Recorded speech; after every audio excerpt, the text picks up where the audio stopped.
Hello प्यारे साथियों। तो कैसे हैं आप सभी। आशा कर रहा हूँ भाई सब बढ़िया स्वस्थ कुशल मंगल होंगे।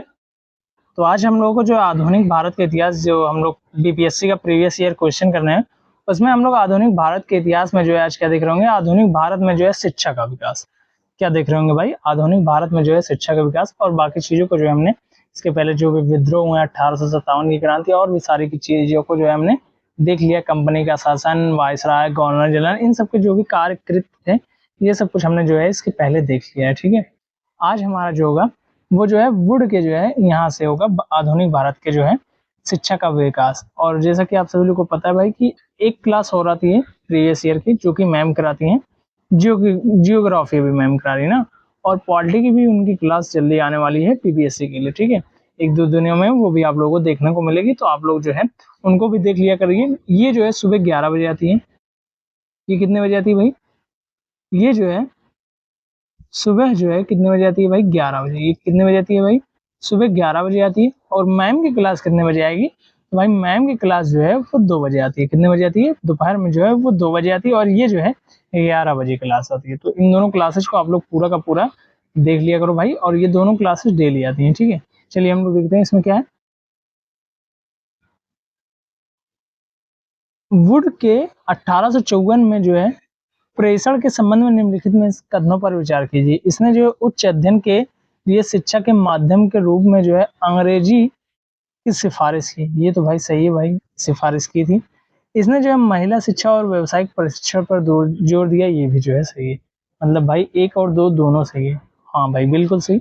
ऑप्शन नंबर डी जो है ये दोनों जो है इसमें सही हो जाएगा। ठीक है, ये 2023 में प्री में पूछा गया क्वेश्चन है भाई, ये इंपॉर्टेंट है। ठीक है, चलिए देखिए हम लोग 1854 ईस्वी में ईस्ट इंडिया कंपनी के लंदन स्थित कोर्ट ऑफ डायरेक्टर्स ने भारतीय गवर्नर जनरल लॉर्ड डलहौजी को शिक्षा के विषय में एक नोट भेजा। 1854 में क्या होगा भाई? ईस्ट इंडिया कंपनी के लंदन स्थित कोर्ट ऑफ डायरेक्टर्स ने जो है भारतीय गवर्नर जनरल जो उस टाइम लॉर्ड डलहौजी था उसको शिक्षा के विषय में एक नोट भेजा।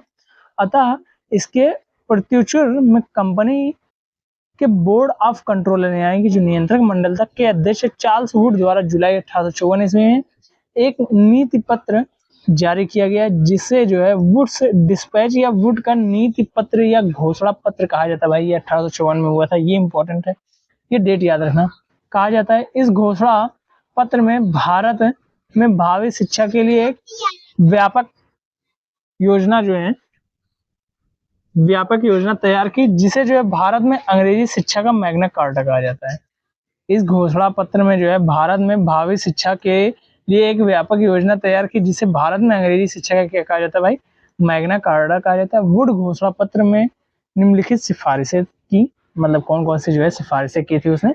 तो उच्च शिक्षा का अंग्रेजी भाषा के माध्यम से जोर दिए जाने पर बल दिया गया, परंतु साथ ही देसी भाषा के विकास को भी महत्व दिया गया है। ये जो है वुड जो घोषणा पत्र था उसमें कहा गया था। ठीक है, कि उच्च शिक्षा को जो है शिक्षा का अंग्रेजी भाषा के माध्यम से जोर दिए जाने पर बल दिया गया, परंतु साथ ही क्या किया गया? देसी भाषा के विकास को भी महत्व दिया गया। ठीक है, महिला शिक्षा और जो है व्यावसायिक प्रशिक्षण की सिफारिश की।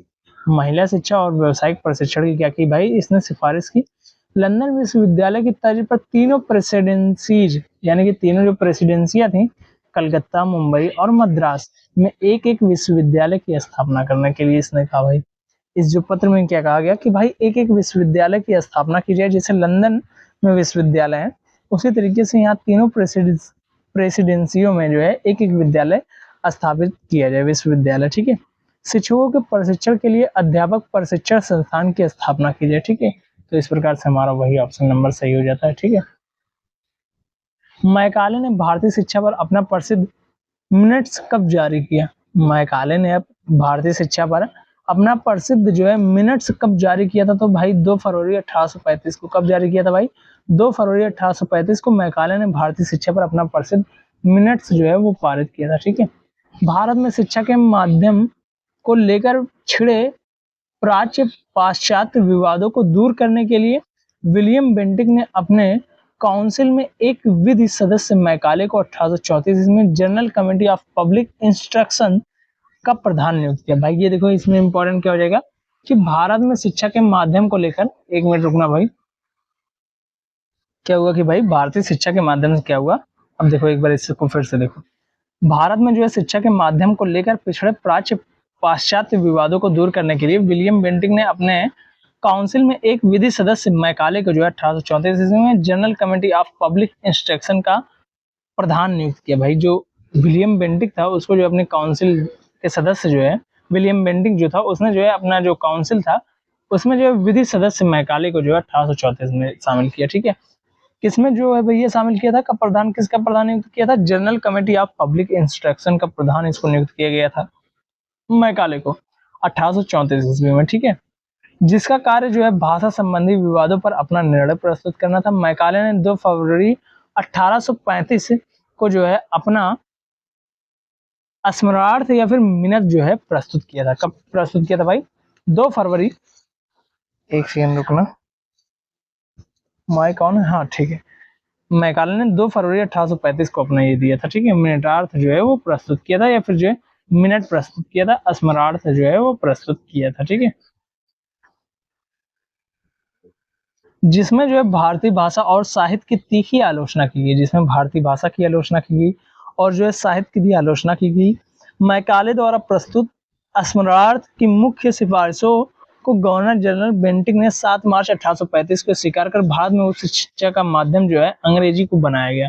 मतलब किसी को अगर उस शिक्षा चाहिए होती थी उस टाइम तो भाई वो अंग्रेजी में पाएगा, इसके सिवा वो नहीं पाता। तो वही चीज है कि अंग्रेजी में जो है शिक्षा देने का जो है कार्य किया गया, जो गवर्नर जनरल बेंटिक था उसके द्वारा जो है 7 मार्च 1835 को ये स्वीकार कर लिया गया उसकी सिफारिशों को। ठीक है, एक अच्छे यूरोपीय पुस्तकालय की एक अलग अलमारी भारत तथा अरब के संपूर्ण साहित्य से अधिक मूल्यवान है, यह किसने कहा था।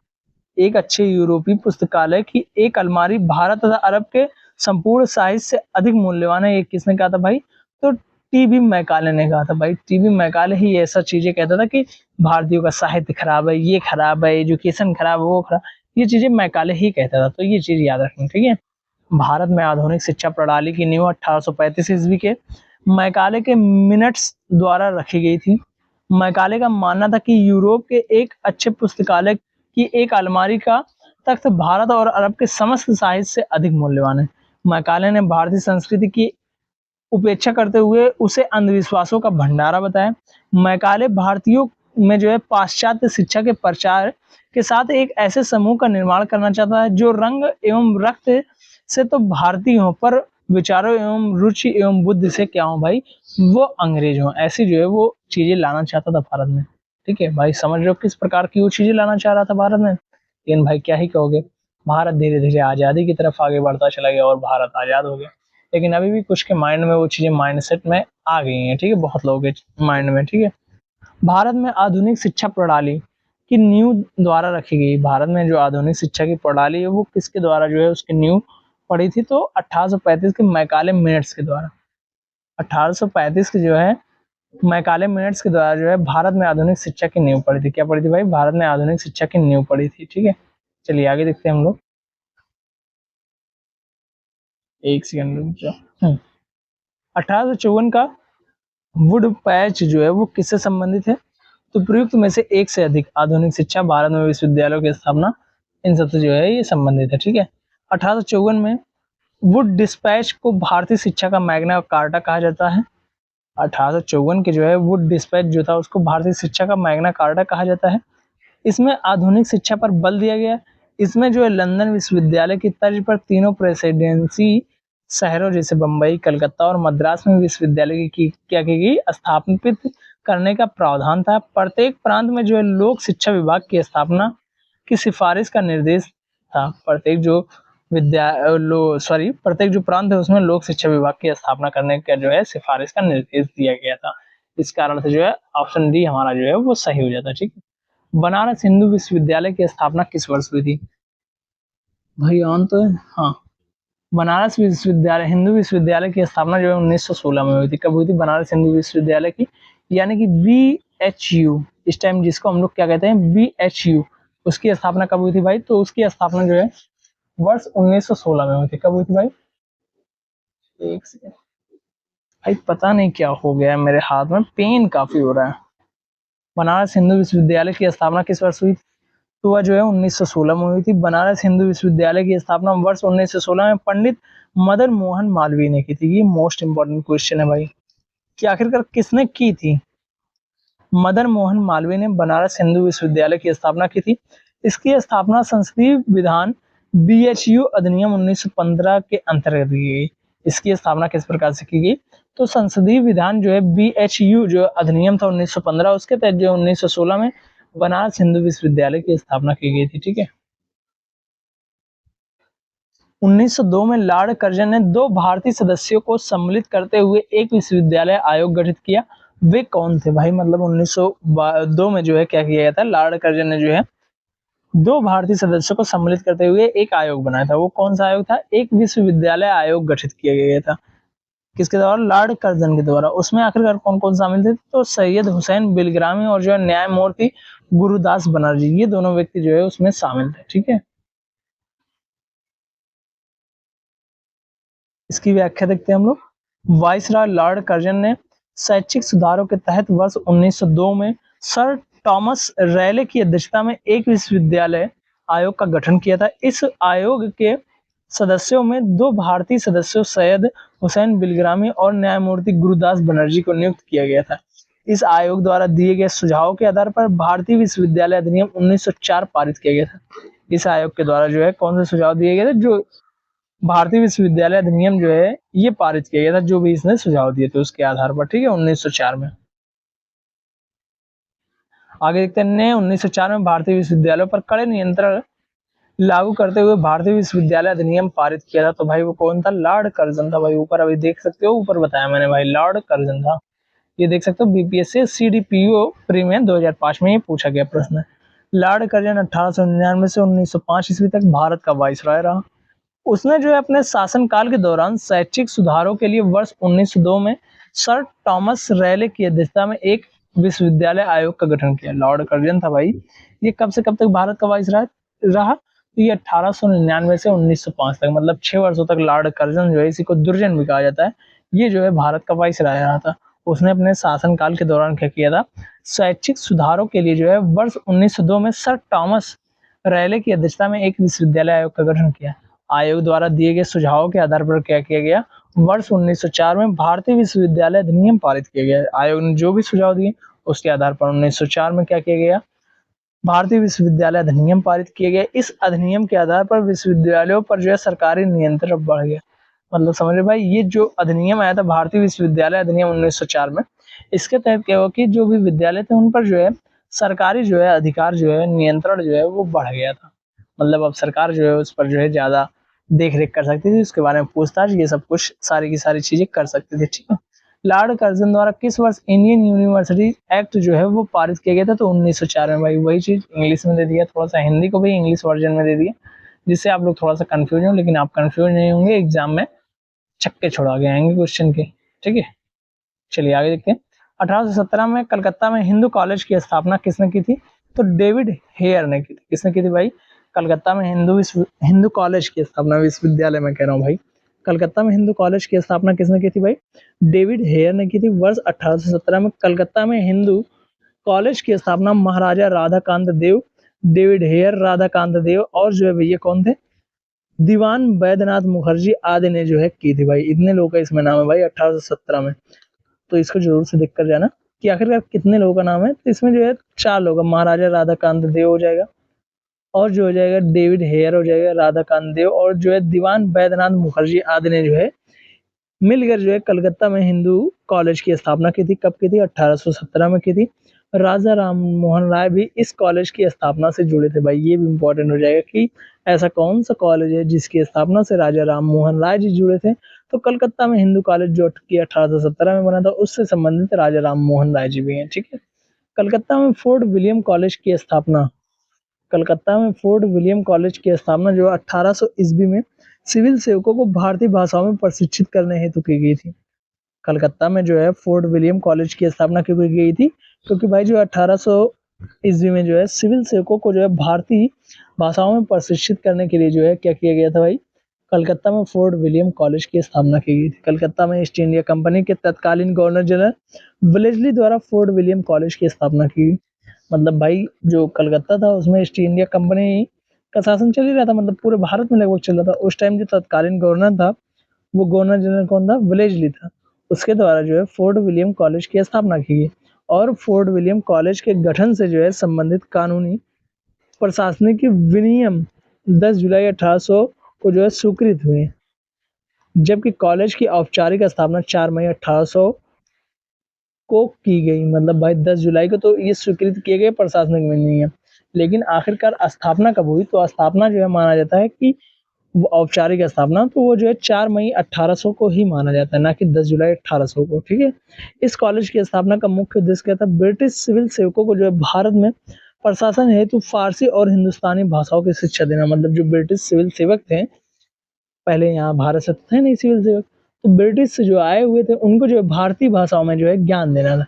तुम पहले भारत की भाषा को पढ़ो, उसके बाद जो है तुमको भाई ज्ञान दिया जाएगा यहाँ पर। मतलब फारसी और हिंदुस्तानी भाषाओं को जो है तुम सीखो, उसके बाद तुमको जो है यहाँ पर काम पर लगाएंगे हम, या फिर यहाँ पर जो है तुम सारी चीज़ों को फिर देखोगे, जो जो चीज़ें हम तुमको देंगे। ठीक है, नेशनल काउंसिल ऑफ एजुकेशन की स्थापना कब की गई? 15 अगस्त 1906 को। 15 अगस्त 1906 को क्या किया गया था? नेशनल काउंसिल ऑफ एजुकेशन की स्थापना की गई थी। राष्ट्रीय शिक्षा के क्षेत्र में सर्वप्रथम 8 नवंबर 1905 को रंगपुर नेशनल स्कूल की स्थापना की गई। राष्ट्रीय शिक्षा के क्षेत्र में सर्वप्रथम क्या किया गया था भाई? तो 8 नवंबर 1905 को रंगपुर नेशनल स्कूल की स्थापना की गई। फिर 16 नवंबर 1905 को जो है कलकत्ता में एक सम्मेलन का आयोजन किया गया। इस सम्मेलन में राष्ट्रीय साहित्यिक, वैज्ञानिक और तकनीकी शिक्षा देने के लिए राष्ट्रीय शिक्षा परिषद यानी कि नेशनल काउंसिल ऑफ एजुकेशन स्थापित करने का फैसला किया गया। कब किया गया था? 16 नवंबर 1905 में कलकत्ता में एक सम्मेलन का आयोजन किया गया था। उसी सम्मेलन में क्या किया गया? राष्ट्रीय जो है साहित्यिक, वैज्ञानिक और तकनीकी शिक्षा देने के लिए जो है राष्ट्रीय शिक्षा परिषद नेशनल काउंसिल ऑफ एजुकेशन की स्थापना स्थापित करने का जो है वो फैसला किया गया था। कब? जो कलकत्ता में एक सम्मेलन हुआ 16 नवंबर 1905 को। कई बार चीज़ों को मैं पढ़ता हूँ जिससे आपके माइंड में वो चीज़ें चली जाएं और निकले ना भाई। ठीक है, इसीलिए कई बार इन चीज़ों को मैं पढ़ता हूँ। ठीक है, आधिकारिक अभिलेखों एवं जो है प्रमाणिक ऐतिहासिक दस्तावेजों के आधार पर राष्ट्रीय शिक्षा परिषद की स्थापना की सही तिथि 11 मार्च 1900 को है, ना कि 15 अगस्त 1906 को है। भाई जो आधिकारिक अभिलेख व प्रमाणिक ऐतिहासिक दस्तावेज है उसके आधार पर राष्ट्रीय शिक्षा परिषद की जो है भाई आधिकारिक जो है सही तिथि जो कौन सी मानी जाती है? 11 मार्च 1906 मानी जाती है, ना कि जो है 15 अगस्त 1906। लेकिन तो आयोग ने जो है इसी को माना था भाई 2011 में। चलिए आगे देखते हैं। 11 मार्च 1906 को कलकत्ता में सार्वजनिक सम्मेलन के दौरान प्रस्ताव द्वारा राष्ट्रीय शिक्षा परिषद का गठन किया गया। इसे भारतीय स्वतंत्रता आंदोलन के जो है इसे जो भारतीय स्वतंत्रता आंदोलन के स्वदेशी शिक्षा अधिनियम का पहला ठोस कदम माना जाता है भाई। ठीक है, विकल्प में दिया गया 15 अगस्त 1906 को वह दिन जो है राष्ट्रीय शिक्षा परिषद के तत्वाधान का पहला राष्ट्रीय कॉलेज बंगाल नेशनल स्कूल आरंभ हुआ, ना कि भाई वो चीजें हुई थी कि मतलब कि क्या नहीं हुआ था भाई?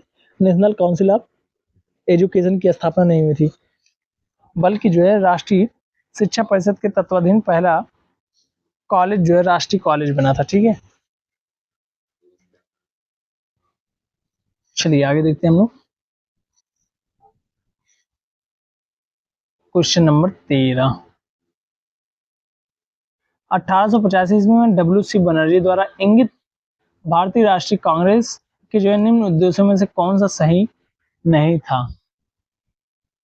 तो भाई उपरोक्त में से कोई नहीं या एक से अधिक, इसमें ये सही हो जाएगा। ठीक है, अब देख लेते हैं हम लोग कौन कौन से आखिरकार थे। ठीक है, 1885 ईस्वी में व्योमेश चंद्र बनर्जी द्वारा इंगित भारतीय राष्ट्रीय कांग्रेस के प्रथम अधिवेशन में निम्नलिखित उद्देश्य बताया गया था। व्योमेश चंद्र बनर्जी द्वारा जो है इंगित भारतीय राष्ट्रीय कांग्रेस जो 1885 में हुआ था प्रथम अधिवेशन, उसमें क्या आखिरकार बताया गया था वो देख लेते हैं हम लोग। वो क्या क्या चीजें बताई गई थी? देश के हितों की रक्षा करने वाले भारतीयों के बीच जो है संपर्क और मित्रता बढ़ाना, ये इन्होंने कहा था। व्योमेश चंद्र बनर्जी ने जो है इंगित किया था। ठीक है, देश के हितों की रक्षा करने वाले भारतीयों के बीच संपर्क और मित्रता बढ़ाना, देशवासियों के बीच जाति, संप्रदाय और प्रांतीय पक्षपातों की भावना को दूर करके उनमें राष्ट्रीय एकता की भावना को विकसित करना। ठीक है, और क्या था भाई?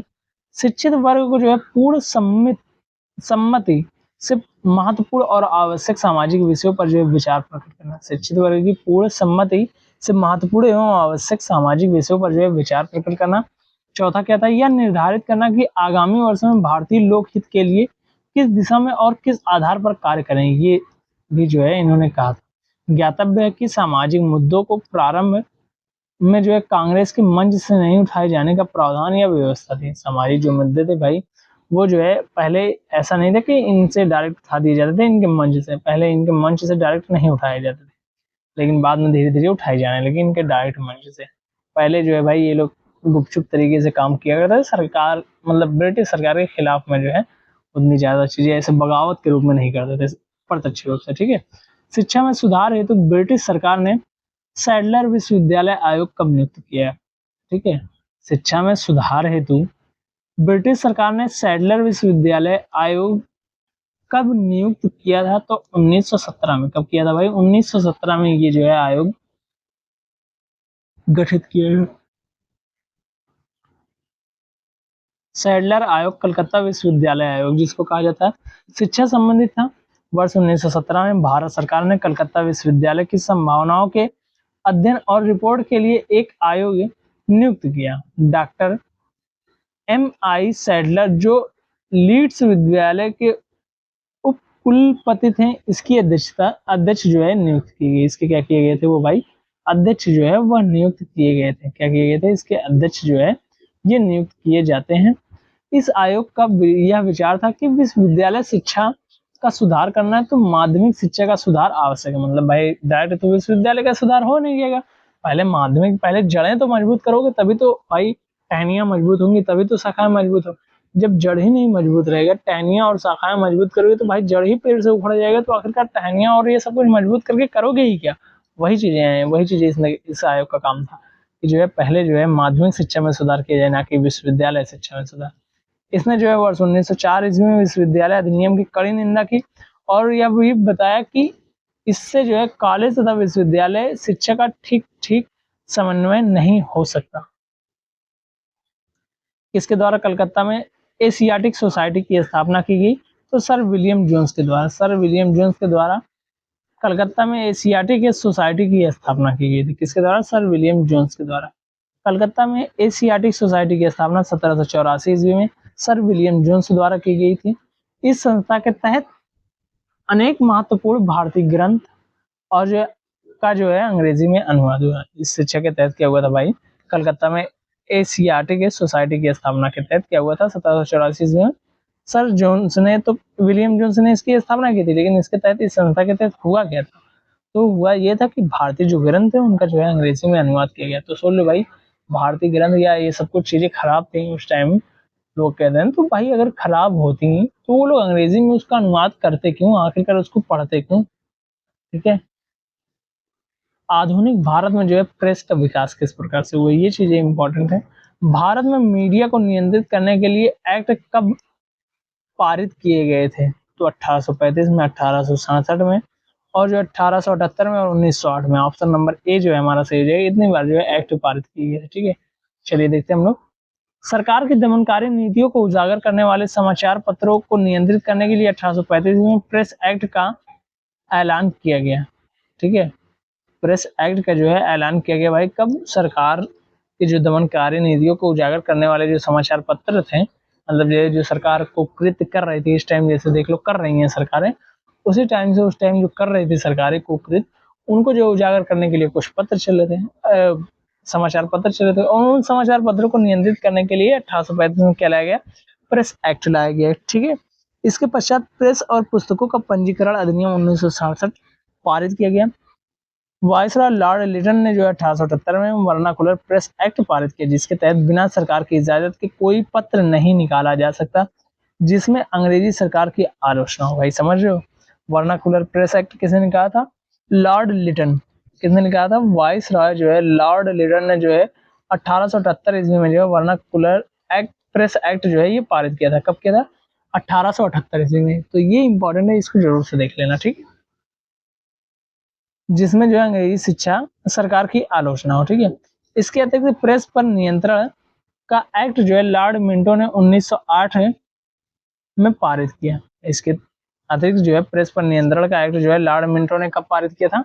वर्ष 1908 में पारित किया था, जिसके तहत जो है ऐसे भी प्रकाशन को जब्त करने का अधिकार सरकार को होगा जिसमें जो है सरकार के खिलाफ जन भावना को भड़काने का आरोप। मतलब भाई जन भावना को भड़का रहे हो सरकार के खिलाफ। ऐसा नहीं कि सरकार का सिर्फ तुम विरोध कर रहे हो तो ही बंद कर दिया, नहीं हो तुम अगर जन भावना को जो है भड़का रहे हो कि नहीं तुम लोग चलो सरकार का विरोध करो, जैसे इस टाइम कांकरोच जनता पार्टी है ना, वो मतलब कह रही है कि आइए आप आइए जुड़िए हमारे साथ, तो वो जुड़ने के लिए जो कह रही है भाई वो समझ लो एक प्रकार से सरकार समझेगी कि मेरे खिलाफ भड़काया जा रहा है, तो उस पर एक्ट उस टाइम लाया गया था 1908 में, ठीक है। और कौन लाया था? लॉर्ड मिंटो लाया था। कौन लाया था? प्रेस पर नियंत्रण का एक्ट जो है लॉर्ड मिंटो लेकर आया था, ठीक है। 1878 में वर्नाकुलर प्रेस एक्ट जो है लॉर्ड रिपन ने रद्द कर दिया था। किसने रद्द किया था? लॉर्ड रिपन ने, ठीक है। किसने रद्द किया था भाई vernacular press act? Lord Ripon ने जो है रद्द कर दिया था, ठीक है। चलिए इसकी व्याख्या हम लोग देखते हैं। लॉर्ड रिपन ने 1882 ईस्वी में वर्नाकुलर प्रेस एक्ट को रद्द कर दिया और भारतीय भाषाओं के समाचार पत्रों को अंग्रेजी भाषा के समाचार पत्रों के समान ही स्वतंत्रता दे दी। मतलब समझो भाई, रिपन आया, उसने कहा भाई नहीं चलेगा ऐसा। ऐसा कुछ सरकारें आती हैं अच्छा आती हैं, कहती है नहीं चलेगा ऐसा, जो जैसा कहेंगी, जैसा कहेगा जनता, जैसे कहेगी जनता वैसा ही काम होगा। तो वही चीज लॉर्ड रिपन ने किया कि नहीं, समाचार पत्र जैसा चाह रही है हमारे खिलाफ प्रदर्शन करना तो हमारे खिलाफ प्रदर्शन कर आए हमारे आमने सामने, तो इसीलिए इसने क्या कर दिया, वर्नाकुलर प्रेस एक्ट को जो है रद्द कर दिया, ठीक है। ज्ञातव्य कि वर्नाकुलर प्रेस एक्ट 1878 ईस्वी में लॉर्ड लिटन के कार्यकाल 1876 से 1880 ईस्वी में पारित हुआ था। मतलब वर्नाकुलर प्रेस एक्ट जो है ये लॉर्ड लिटन के समय में पारित हुआ था, ठीक है। इस अधिनियम में मुंह बंद करने वाला अधिनियम भी कहा जाता है। जब ये जो वर्नाकुलर प्रेस एक्ट था इसको जो है मुंह बंद करने वाला भी अधिनियम कहा जाता है, ठीक है। देसी भाषा तथा अंग्रेजी भाषा के समाचार पत्रों में भेदभाव किया गया था और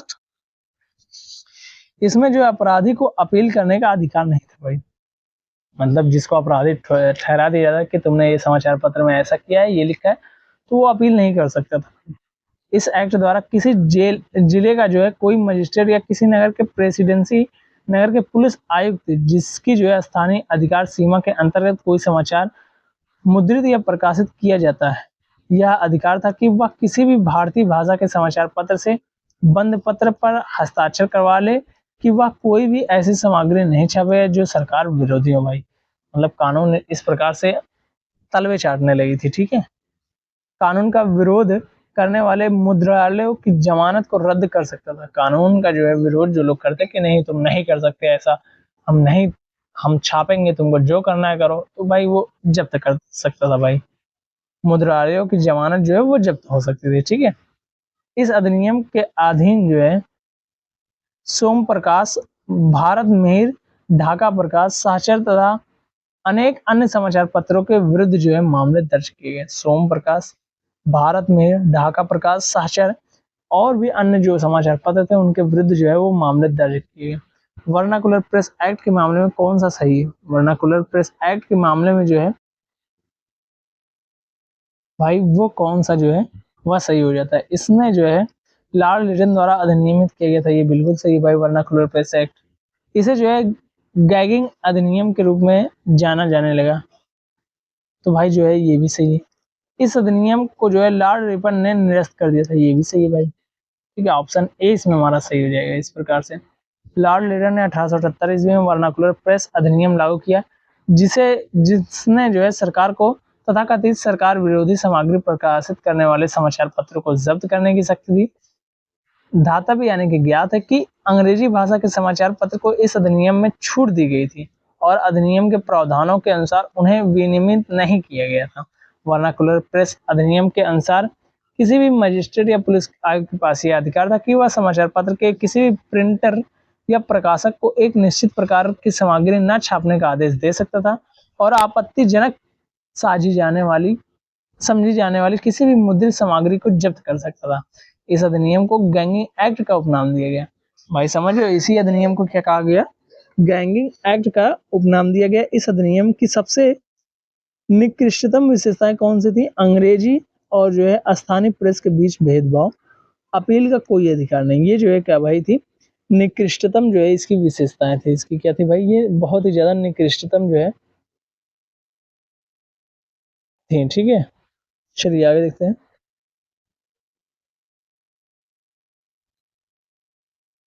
अभी देखो भाई एक वैकेंसी आ चुकी है कर्नाटका पुलिस की भाई वैकेंसी आ चुकी है, ठीक है। 1600 वैकेंसीज के पास आसपास आई हैं, ठीक है। इसके पहले हमने कौन सा क्वेश्चन किया, एक सेकंड भाई, नहीं की जा सकती थी अपील। चलिए आगे देखते हैं क्या है अब आगे, एक सेकंड। वीएपी के तहत, यानी कि जो वीपीए के तहत जो है, वर्नाकुलर प्रेस एक्ट के तहत सोम प्रकाश, भरत मेहर, ढाका प्रकाश और अन्य समाचार पत्रों के खिलाफ कार्रवाई शुरू की गई थी। विदित हो कि इस कानून को जो है 1882 में वायसराय के रूप में लॉर्ड रिटन के उत्तराधिकारी लॉर्ड रिपन शासित, ये कब से कब तक ये थे भैया, वायसराय कब से कब तक थे भैया, ये 1880 से 84 तक थे भैया। इनके द्वारा जो है इसको जो है वर्नाकुलर प्रेस एक्ट को जो है क्या कर दिया गया था भाई, समाप्त कर दिया गया था। किसको भैया, वर्नाकुलर प्रेस एक्ट को, ठीक है। वर्नाकुलर प्रेस एक्ट ने भारतीय भाषाई समाचार पत्रों की स्वतंत्रता पर गंभीर प्रतिबंध लगा दिए। यह किस वर्ष पारित किया गया था, तो भाई ये 1878 में पारित किया गया था वर्नाकुलर प्रेस एक्ट, ठीक है। देख लो भाई, सन में पूछ लिया ना, सब लोग सोचते हो कि सन नहीं पूछता, पूछता है भाई, उसका जो मन करेगा वो पूछेगा। वर्नाकुलर प्रेस एक्ट 1878 ईस्वी में लॉर्ड लिटन द्वारा पारित किया गया था। इस कानून के अनुसार एक स्थानीय भाषा के समाचार पत्र के संपादक को प्रकाशन से पहले पुलिस द्वारा सामग्री की समीक्षा करवानी होती थी। भाई ये इस प्रकार से जल्दी से कर दिए, क्योंकि भाई अभी यही सारी की सारी चीजें मैंने आप लोगों को ऊपर बताई। निम्न अखबारों में से कौन सा मुख्यतः उदारवादियों की नीतियों का प्रचारक था, कौन सा था भाई, तो लीडर था। लीडर क्या था भाई, लीडर अखबार, वो जो है मुख्यतः उदारवादियों की नीतियों का प्रचारक था, लीडर वाला, ठीक है। फ्री प्रेस जर्नल 1928 ईस्वी में एस सदानंद द्वारा स्थापित एक दैनिक अंग्रेजी समाचार पत्र है, जिसका प्रकाशन मुंबई में किया गया था। यंग इंडिया एक साप्ताहिक पत्रिका थी जिसे महात्मा गांधी द्वारा प्रकाशित किया गया था। ये इंपॉर्टेंट है, ये सब याद रखना भाई। फ्री प्रेस जर्नल ये जो है एस सदानंद द्वारा स्थापित था। ये अंग्रेजी दैनिक जो है अंग्रेजी समाचार पत्र था, ये इंपॉर्टेंट है। 1928 में इसको जो है 1928 में जो है प्रकाशित किया गया था, ये मोस्ट इंपॉर्टेंट है, ये याद रखना। ये क्या है, इंपॉर्टेंट है भाई, फ्री प्रेस। और जो है भाई ये भी कई बार पूछ लिया, यंग इंडिया, तो यंग इंडिया जो है कंफ्यूजन में रहोगे भाई, किसके द्वारा ये लिखा गया है, इंडिया लिखा गया है, यंग इंडिया, तो ये जो है यंग इंडिया जो है महात्मा गांधी द्वारा प्रकाशित था। मदन मोहन मालवीय जी के प्रयासों से अंग्रेजी दैनिक के समाचार पत्र द लीडर की स्थापना हुई थी। मदन मोहन मालवीय द्वारा ये किया गया था भाई, द लीडर की स्थापना, ये याद रखना, ये भी इंपॉर्टेंट हो जाएगा, किसके द्वारा किया गया था, तो इसकी स्थापना मदन मोहन मालवीय जी के द्वारा, ठीक है। वह उदारवादी दल के नेता थे।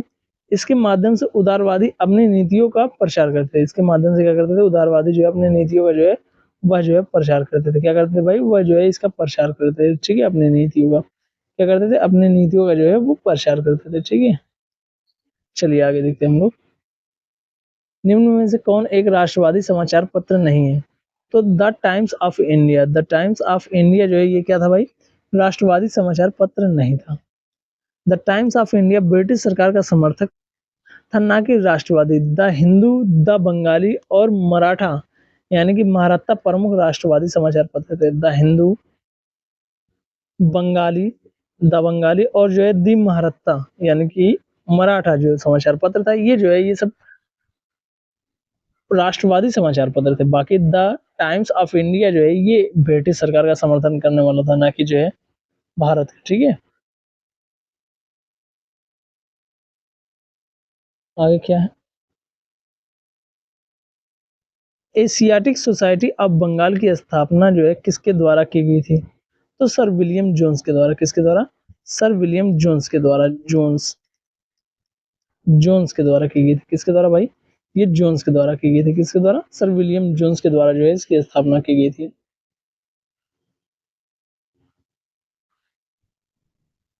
एशियाटिक सोसाइटी ऑफ बंगाल की स्थापना जो है सर विलियम जोन्स की पहल पर 1784 ईस्वी में हुई। कब हुई थी भाई, 1784 ईस्वी में हुई थी इसकी स्थापना।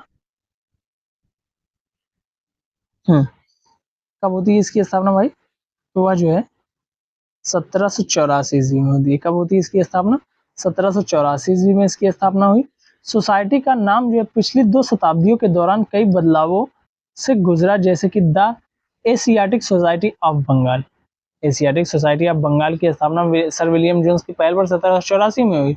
सोसाइटी का नाम पिछली 2 शताब्दियों के दौरान जो है कई बदलाव से गुजरा, जैसे कि द जो है एशियाटिक सोसाइटी ऑफ बंगाल ये 1832 से 1835 तक, the Royal Asiatic Society of Bengal ये 1836 से 1936 से जो है 1951 तक, ये 1832 से 1935 तक था, और जुलाई 1951 से जो है एशियाटिक सोसाइटी के नाम से जाना जाने लगा। ठीक है, वर्ष 1984 में एशियाटिक सोसाइटी को जो है भारतीय संसद के एक अधिनियम के तहत राष्ट्रीय महत्व के संस्थान के रूप में दर्जा प्राप्त है।